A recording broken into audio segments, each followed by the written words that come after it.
Saint Valentine's ইতিহাসটা বলো, ওরা জানে এই যে কত সালে এটা বাংলাদেশে আসছে, ওরা আসলে জানে কে নিয়ে আসলো?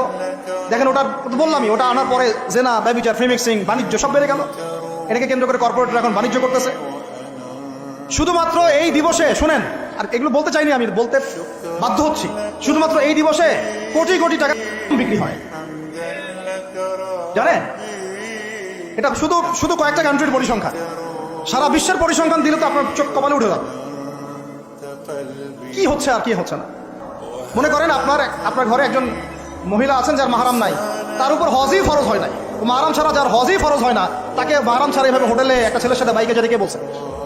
বলেন, মাহরাম ছাড়া একটা মেয়ের সফর জায়েজ নাই, হজও জায়েজ নাই, হজ করার দরকারই নাই, সে ঘরে থাকবে, ওইটাই তার জন্য বেশি গুরুত্বপূর্ণ, ওটাই হুকুম আল্লাহ পাকের। আর সে মাহরাম ছাড়া এইভাবে এখানে ওখানে ঘুরে বেড়াবে, ছেলের সাথে আড্ডাবাজি করবে, টাঙ্কি মারবে, চটপটি ফুচকা খাবে, এরপর 4-5টা ছেলে মিলে ওকে ধর্ষণ করে দিলে সব ছেলে দোষ ওই ছেলের উপর আসবে?